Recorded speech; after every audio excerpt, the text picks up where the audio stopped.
What's up, folks? Welcome back to the channel. I've got another one for you today that's going to be pretty short and sweet. I'm not going to take up too much of your time, but I appreciate everybody that does tune in. Please subscribe to the channel if you have not and hit that notification bell so you can see all of my new content as it's coming out. If you have any ideas or some content that you would like to see, feel free to shoot me a message or comment down below, and we'll see if we can get that taken care of for you.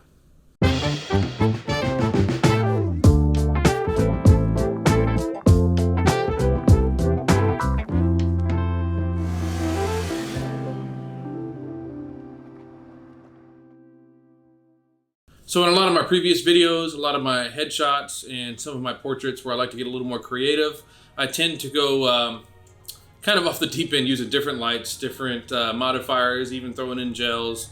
And I really kind of dial everything in precisely to get just the exact look that I'm going for. But in this video here, I want to let you know that's not always the case, that you need to create some good deliverable images for your client. So while going through some old photos, sometimes I like to look at the raw files and re-edit them to kind of match my style that I deliver today. And while doing this, I came across one of my favorite sessions I had shot, I think 2, possibly 3 years ago now, at the historic Pearl downtown San Antonio. I had recently just bought a Sony A7iii and the 85 1.8 FE lens. So if you've seen any of my work, you know that I like to use flash. At this time, I had bought the Godox AD200, and I went out with one light stand, one modifier, and I had my wife with me to either help capture behind the scenes of the session or help hold the light stand if we were in a case where it was too windy. So when it comes to lighting your subject, one light is all you need in a lot of instances. You can add extra lights for more hair lights, more rim, carving out your subject, separating them from the background. You can kind of go nuts however you want to and dial in every little single light. But if you need to get outside, you've only got a little time to do a session. If you have one light with a good modifier to spread it out and make it soft, you can create a lot of nice images. So real quickly, let me go ahead and show you what I used for this session and what you need to accomplish a similar look. So in my case, I had a Godox AD200. I bought this from Camera Exchange here in San Antonio. I'm using the flash bulb head on it. Now, if you don't have this particular light, you can also use a speed light. The only real problem you'll run into is if you get to a situation where you need more flash power and the speed light is not quite strong enough, having 200 watts on hand is really big and impactful when you need it. Most of the shoots I do nowadays, I take my 600 watt strobe and I'll use the 200 watt as a fill light, secondary light, hair light, what have you.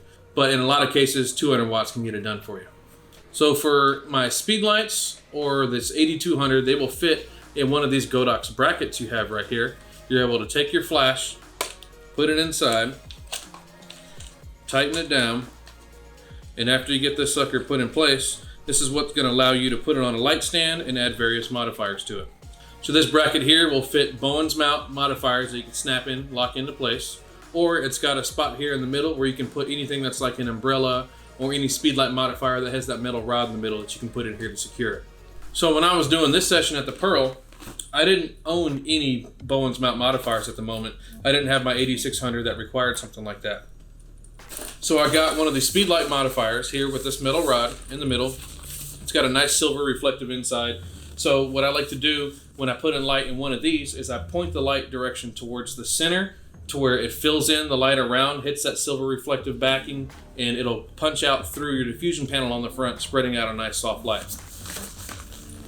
After you get your light modifier mounted to your bracket, whether it's a speed light or an AD200, you put it on top of a light stand. Then you're going to get your modifier. If you're using an umbrella, it's going to slide through the opening here in this bracket below the light. Or in this case, if you have a softbox like I do, they come with like a little zipper and an opening at the bottom. You slide over the top of your light and bracket, and then you mount it to your bracket.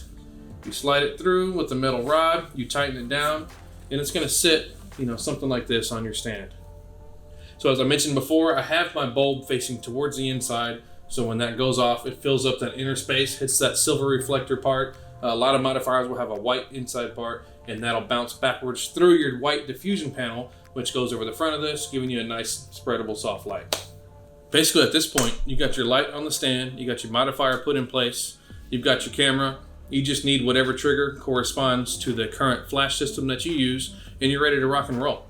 So every image you're about to see here was taken with the Sony 85 f1.8 FE lens coupled with the A7 III, except for the very last one we're going to show. That was shot with the Tamron 28-75 f2.8. I got low and shot a wide angle, kind of trying to create like a nice powerful pose for the subject.